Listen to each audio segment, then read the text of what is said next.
नमस्कार दोस्तों, कैसे हैं आप सब? आशा करता हूँ आप बहुत अच्छे होंगे। इस वीडियो में हम एजिस वोपाक टर्मिनल्स इस आईपीओ का कंप्लीट रिव्यू करेंगे। इस आईपीओ का जीएमपी अभी एक्टिव नहीं हुआ है, पर बिजनेस के हिसाब से बात करें तो ये कंपनी काफ़ी बढ़िया दिखाई दे रही है। जितने भी आईपीओज़ अभी ओपन हुए हैं, उसके अंदर सबसे अच्छी कंपनी जो मुझे नज़र आ रही है, वो ये कंपनी है। चलिए बिना किसी देरी के कंपनी से जुड़े सभी डिटेल्स को समझते हैं। कंपनी के पॉजिटिव, नेगेटिव और फ्यूचर में ग्रोथ को लेकर क्या प्लान्स है, इन सब के बारे में समझते हैं। एक सबसे ज़रूरी सवाल कि क्या इस आईपीओ के अंदर कोई शेयर होल्डर कोटा होगा या नहीं, इसको भी एकदम क्लियरली समझेंगे। अगर आप इस आईपीओ में अप्लाई करने के बारे में सोच रहे हैं, तो वीडियो के एंड तक बने रहे। इससे आपको कंपनी के बारे में सारी जानकारी एकदम क्लियर हो जाएगी। सबसे पहले कंपनी के बारे में बात करें तो एजिस वोपाक टर्मिनल्स लिमिटेड इस कंपनी की शुरुआत 2013 से हुई है। मेनली इस कंपनी के बिजनेस के बारे में बात करें तो ये कंपनी जो एलपीजी और अलग अलग लिक्विड प्रोडक्ट होते हैं, टर्मिनल्स पे उनको स्टोरेज करने का काम करती है। टर्मिनल्स पे इसका मतलब है जो समुद्र के रास्ते होते हैं, पोर्ट वगैरह होते हैं, वहाँ पे ये कंपनी उनको स्टोरेज करती है। कंपनी के पास काफ़ी ज़्यादा बड़ी स्टोरेज कैपेसिटी है। एलपीजी के साथ-साथ कंपनी अलग-अलग जो लिक्विड प्रोडक्ट होते हैं, जिसके अंदर petroleum, vegetable oil, lubricants, chemical और गैसेस वगैरह आते हैं, उनको भी ये कंपनी स्टोरेज करती है और जब भी ज़रूरत पड़ती है, तो ये कंपनी इंडिया के अंदर उसको सप्लाई करती है। ये कंपनी इंडिया के अंदर 5 जो बड़े मेजर पोर्ट है, वहाँ पे 2 जगह पे एलपीजी स्टोरेज के टर्मिनल चलाती है, ऑपरेट करती है और 16 जो है लिक्विड स्टोरेज टर्मिनल्स ऑपरेट करती है। कंपनी के मेजरली जो टर्मिनल्स है वो Kandla port, Pipavav port, Mumbai port, Mangalore port और वेस्ट बंगाल के हल्दिया पोर्ट यहाँ पे अवेलेबल है। ये कंपनी अपने बिजनेस के अंदर यानी एलपीजी स्टोरेज और लिक्विड प्रोडक्ट को स्टोरेज करने के अंदर इंडिया की सबसे बड़ी थर्ड पार्टी कंपनी है। इंडिया के अंदर जो टोटल एलपीजी को स्टोरेज किया जाता है, उसके अंदर इस कंपनी का 12% का मार्केट शेयर है और जो अदर लिक्विड प्रोडक्ट को टैंक में स्टोरेज किया जाता है, वहाँ पे कंपनी 25% से ज़्यादा का मार्केट शेयर रखती है। यानी कि ये कंपनी अपने बिजनेस के अंदर काफ़ी स्ट्रॉन्ग प्रेजेंस रखती है।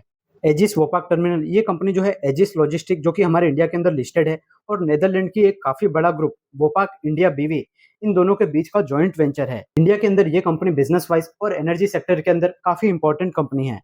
इसके आईपीओ के डिटेल्स की बात करें तो टोटल ये आईपीओ 2800 करोड़ का होने वाला है। काफ़ी बड़ी साइज़ का ये आईपीओ होगा। पूरा का पूरा आईपीओ फ्रेश इश्यू है। ये काफ़ी अच्छी बात लगी यहाँ पर। ये आईपीओ 26 मई से 28 मई तक ओपन रहेगा, यानी कि मंडे से वेडनेसडे तक। इसी डेट पे होटल लीला का भी आईपीओ ओपन है। उसके रिव्यू का वीडियो हमने बनाया हुआ है, तो उसको भी आप देख सकते हैं। इसके आईपीओ का प्राइस बैंड 223 से 235 रुपीज़ रखा गया है। 29 मई को अलॉटमेंट मिल जाएगा और 2 जून को एनएसई और बीएसई पे इसकी लिस्टिंग हो जाएगी। इस आईपीओ के अंदर एक लॉट में 63 शेयर्स होंगे। रिटेल कैटेगरी में मिनिमम 14,805 रुपए अप्लाई करना होगा। स्मॉल एचएनआई कैटेगरी में मिनिमम आप 14 लॉट के लिए 882 क्वांटिटीज के लिए अप्लाई कर सकते हैं। 2,07,270 रुपए का अमाउंट चाहिए। रिटेल कैटेगरी के लिए इस आईपीओ के अंदर 10% का रिजर्वेशन है, क्योंकि इस कंपनी ने पिछले 3 साल के अंदर 1 साल में लॉस रिपोर्ट किया है। नंबर के हिसाब से बात करें तो इस आईपीओ के अंदर 1,89,000 के आसपास रिटेल कैटेगरी में लोगों को अलॉटमेंट मिलेगा, यानी लगभग 2 लाख लोगों को इसमें अलॉटमेंट मिलेगा रिटेल कैटेगरी में। 6,750 के करीब लोगों को स्मॉल एचएनआई कैटेगरी में अलॉटमेंट मिलेगा और 13,500 लोगों को इस आईपीओ में बिग एचएनआई कैटेगरी में अलॉटमेंट मिलेगा। यहीं पर सबसे ज़रूरी चीज़ यानी शेयर होल्डर कोटा के बारे में भी बात कर लेते हैं। तो इस कंपनी का जो प्रमोटर कंपनी है वो एजिस लॉजिस्टिक है। वो इस कंपनी के अंदर 52% से ज़्यादा का स्टेक रखती है। कंपनी ने आरएचपी में कोई भी शेयर होल्डर कोटा से रिलेटेड डिटेल को मेंशन नहीं किया है। तो इस आईपीओ के अंदर हमें किसी भी प्रकार का कोई शेयर होल्डर कोटा नहीं देखने को मिलेगा। प्रमोटर अभी इस कंपनी में 97% की हिस्सेदारी रखते हैं। इस आईपीओ के हो जाने के बाद भी उनका हिस्सा यहाँ पर 86% के करीब रहेगा। सबसे ज़रूरी चीज़ कंपनी के फाइनेंशियल के बारे में बात करें तो 2022 के अंदर तक इसका कोई भी बिजनेस वगैरह देखने को नहीं मिल रहा था। 2023 से इस कंपनी ने बिजनेस करना शुरू किया है। 2023 के अंदर कंपनी ने 356 करोड़ का रेवेन्यू और 8 लाख के लगभग का लॉस रिपोर्ट किया था। फाइनेंशियल ईयर 2024 के अंदर कंपनी का रेवेन्यू अच्छी दर से बढ़ता हुआ नजर आया। 570 करोड़ का कंपनी ने टोटल रेवेन्यू और 87 करोड़ का अच्छा खासा नेट प्रॉफिट रिपोर्ट किया। फाइनेंशियल ईयर 2025 के लिए 9 महीने के अंदर कंपनी ने 476 करोड़ का रेवेन्यू और 86 करोड़ का नेट प्रॉफिट रिपोर्ट कर लिया है। इस हिसाब से बात करें तो अभी तक कंपनी के फाइनेंशियल्स के अंदर अच्छा खासा ग्रोथ हमें पिछले 3 सालों में दिखाई दे रहा है। रिजर्व की बात करें तो कंपनी के पास किसी भी प्रकार का कोई रिजर्व नहीं है और 31 दिसंबर 2024 के हिसाब से कंपनी के ऊपर 2500 करोड़ का कर्जा है। डेब्ट टू इक्विटी रेशियो की बात करें तो 2.59 का निकल के आता है, जो कि काफी ज्यादा है। और कंपनी यहाँ पर जो फ्रेश इशू लेके आई है उसके अंदर 2016 करोड़ रुपए का इस्तेमाल कंपनी अपने कर्जे को कम करने के लिए करेगी, यानी कि आईपीओ के बाद कंपनी के ऊपर काफी कम कर्जा रह जाएगा। 671 करोड़ रुपए का इस्तेमाल कंपनी का जो मैंगलोर पे एलपीजी टर्मिनल है उसको खरीदने के लिए इस्तेमाल करेगी। आईपीओ के हायर प्राइस बैंड के हिसाब से बात करें तो इस कंपनी का मार्केट कैप लगभग 26,700 करोड़ के करीब होगा, यानी कि ये एक अच्छी खासी लार्ज कैप टाइप की कंपनी होगी। कंपनी का आरओई और आरओसी रेशियो हमें 10% के करीब नजर आता है और कंपनी का प्रॉफिट मार्जिन 15% के करीब है। लिस्टेड अगर पीयर कंपनियों से कंपैरिजन करें तो इसके सेक्टर में हमें 2 कंपनी लिस्टेड नजर आ रही है, अदानी पोर्ट और जेएसडब्ल्यू इंफ्रास्ट्रक्चर, जिसका आईपीओ अभी 2 साल पहले ही आया था। दोनों अभी 40 और 50 के पीई मल्टीपल पे ट्रेड कर रहे हैं, जबकि एजिस वोपाक टर्मिनल इसका पीई रेशियो आईपीओ के समय 230 का रखा गया है, यानी कि काफी महंगा वैल्यूएशन रखा गया है। इसके अलावा जो ये आईपीओ आ रहा है, उस समय इसके शेयर की वैल्यू बुक वैल्यू से लगभग 17 गुना से भी ज्यादा, लगभग करीब 18 गुना महंगे वैल्यूएशन पे ये आईपीओ आ रहा है। फिलहाल तो इस आईपीओ का ग्रे मार्केट प्रीमियम में 1 भी रुपए का डिमांड नहीं बता रहा है, लेकिन जैसे ही कुछ डिमांड वगैरह अपडेट होती है, तो सबसे पहले उसकी जानकारी हम अपने टेलीग्राम और व्हाट्सएप चैनल पे दे देंगे, तो उसको भी ज्वाइन करके जरूर रखिए। अब हम वीडियो के फाइनल पार्ट यानी कि कंक्लूजन पे आते हैं कि क्या इस आईपीओ के अंदर अप्लाई करना चाहिए या नहीं करना चाहिए। देखिए, मैं आपको कंपनी के पॉजिटिव, नेगेटिव और ग्रोथ के फैक्टर सब कुछ बताऊंगा। डिसीजन आपको अपने रिस्क के हिसाब से लेना है। सबसे अच्छी चीज जो इस कंपनी के बारे में नजर आ रही है कि ये कंपनी जो है एलपीजी स्टोरेज करने का काम करती है। इंडिया का 12% के करीब ये कंपनी स्टोरेज करती है। तो इंडिया के अंदर एनर्जी सेक्टर के अंदर ये कंपनी काफी ज्यादा इंपॉर्टेंट हो जाती है। और जिस सेक्टर के अंदर ये कंपनी बिजनेस करती है, उसके अंदर ये काफी छोटी कंपनी है। पिछले 2-3 साल से ही इस कंपनी का रेवेन्यू प्रॉफिट दिखाई दे रहा है। इस कंपनी के लिए फ्यूचर में एक्सपांड करने के काफी ज्यादा मौके हैं। आप देख सकते हैं अदानी पोर्ट जो कि 26,000 करोड़ का रेवेन्यू करती है, जेएसडब्ल्यू इंफ्रास्ट्रक्चर 4,000 करोड़ का रेवेन्यू करती है, और ये कंपनी अभी सिर्फ 600 करोड़ के आसपास का रेवेन्यू रिपोर्ट कर रही है। यानी कि अगर कंपनी चाहे तो अपने बिजनेस को काफी ज्यादा एक्सपांड कर सकती है। दूसरी अच्छी जो बात यहाँ पर देखने को मिली कि कंपनी 2800 करोड़ का बड़ा आईपीओ लेके आई है, पूरा का पूरा फ्रेश इशू, जिसमें से ज्यादातर पैसे का इस्तेमाल कंपनी अपने कर्जे को कम करने के लिए करेगी, जिससे इस कंपनी के ऊपर कर्जा काफी कम, लगभग 20% के करीब कर्जा बच जाएगा। 80% कर्जे का कंपनी रीपेमेंट कर देगी।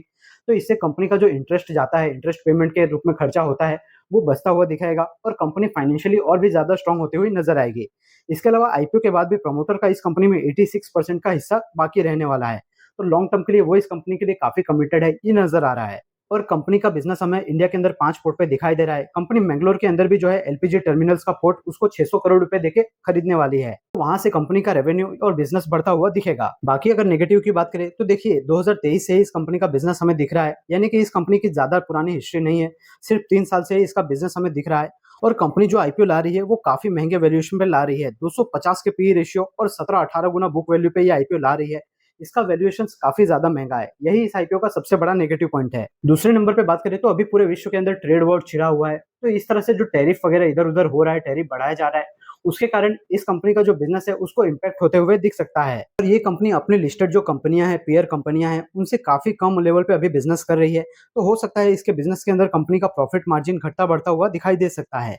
पर अगर ग्रोथ को लेकर बात करें तो इस कंपनी के अंदर फ्यूचर के अंदर काफी ज्यादा ग्रोथ हमें देखने को मिल सकता है, क्योंकि हम जानते हैं कि इंडिया जो है एलपीजी को जो है इंपोर्ट करता है। अलग अलग लिक्विड प्रोडक्ट को हम पेट्रोल वगैरह को इंपोर्ट करते हैं दूसरे देशों से, और लगातार इसकी कमी हमारे देश में बनी रहती है, क्योंकि हमारे देश की पॉपुलेशन बढ़ रही है। तो इन सारे ही प्रोडक्ट की डिमांड हमारे देश में काफी ज्यादा बनी रहती है। इसके अलावा इंडिया के अंदर एनर्जी की भी डिमांड दिन प्रतिदिन बढ़ रही है, तो वहां पर भी ये कंपनी बहुत ही इंपॉर्टेंट रोल प्ले करती है। तो इस हिसाब से कंपनी का बिजनेस फ्यूचर के अंदर काफी अच्छा खासा बढ़ता हुआ दिखाई दे सकता है। और जैसा कि हमने देखा कि अभी ये कंपनी सिर्फ इंडिया के अंदर 5-6 पोर्ट पे ही ऑपरेट कर रही है, तो अगर और भी ज्यादा पोर्ट पे ये कंपनी एक्वायर करेगी, इंटरनेशनली मार्केट में भी एंटर करेगी, जैसा कि अदानी एंटरप्राइज इस सब ने करके रखा है, तो वहां से इस कंपनी के अंदर एक्स्ट्रा ऑर्डिनरी ग्रोथ देखने को मिल सकता है। पर फिर भी इसका कोई ग्रे मार्केट प्रीमियम नहीं दिखाई दे रहा, तो हो सकता है जो इसमें लिस्टिंग गेन वाले प्लेयर्स हो वो काफी कम होंगे। जो लॉन्ग टर्म के लिए जो इन्वेस्टर्स होंगे वही इस कंपनी के अंदर सोच समझ के इन्वेस्ट करने के बारे में सोचेंगे। तो आपका क्या डिसीजन होने वाला है? आप इस आईपीओ के अंदर क्या करने वाले हो? लॉन्ग टर्म के लिए अप्लाई करोगे या नहीं? कमेंट सेक्शन में जरूर बता देना। बाकी अगर जैसे ही इस आईपीओ से रिलेटेड इसके ग्रे मार्केट प्रीमियम से कुछ एक्टिविटी देखने को मिलती है, ग्रे मार्केट प्रीमियम ओपन होता है या इस आईपीओ की एंकर लिस्ट वगैरह बाहर आती है, तो उसकी जानकारी हम अपने व्हाट्सएप चैनल और टेलीग्राम चैनल के थ्रू आपको पहुंचा देंगे, तो उसे भी ज्वाइन करके जरूर रख लेना। अगर आपको सारी जानकारी क्लियरली समझ में आई, ये वीडियो इन्फॉर्मेटिव लगा है, तो इसी तरह की वैल्यूएबल जानकारी देखने के लिए SSC mini Shri stock market इस चैनल को सब्सक्राइब करके जरूर रख लीजिए, क्योंकि हमारे चैनल पे आपको आईपीओ मार्केट और स्टॉक मार्केट, आईपीओ मार्केट के अंदर मेन बोर्ड आईपीओ के रिव्यू, एसएमई आईपीओ के रिव्यू, अपकमिंग आईपीओ से जुड़ी सारी जानकारी और पर्टिकुलर एक एक शेयर का कंप्लीट फंडामेंटल और टेक्निकल एनालिसिस देखने को मिल जाता है, जिससे अगर आप उस शेयर के बारे में कुछ बाय सेल या होल्ड करने का ऐसा कोई डिसीजन लेना चाहते हैं, तो उसके अंदर आपकी बहुत ज्यादा हेल्प हो जाती है। हमारे चैनल पे आपको आईपीओ मार्केट और शेयर मार्केट से रिलेटेड मोस्ट वैल्यूएबल वीडियोस जानकारी देखने को मिल जाती है। बहुत ही जल्दी हमारी यूट्यूब फैमिली 1000 प्लस मेंबर्स की होने वाली है, तो फटाफट से आप भी हमारी फैमिली का पार्ट जरूर बन जाइए। जितने भी मेन बोर्ड आईपीओ ओपन है, सबके रिव्यू का वीडियो आपको हमारे चैनल पे playlist main board IPO review और एसएमई आईपीओ के रिव्यू का वीडियो एसएमई आईपीओ की प्लेलिस्ट में देखने को मिल जाएगा। हमारी अपकमिंग वीडियो में हम प्रोस्टाम इन्फो सिस्टम और स्कोडा ट्यूब्स इन दोनों कंपनी के आईपीओ का कंप्लीट रिव्यू वीडियो लाने वाले हैं, तो बिल्कुल भी उसको मिस मत कीजिएगा। इसके अलावा एसएमई आईपीओ के रिव्यू का वीडियो भी एक एक करके आपको चैनल पे देखने को मिल जाएगा। अगर आप हमें सपोर्ट करना चाहते हैं तो अपने आईपीओ और शेयर मार्केट वाले दोस्तों के साथ हमारी वीडियो को शेयर कर सकते हैं। बाकी अगर कोई फीडबैक है तो कमेंट सेक्शन में जरूर बताइए। मैं मिलता हूँ आपसे नेक्स्ट वीडियो में, तब तक के लिए याद रखिए, the more you learn the more you earn. Thank you.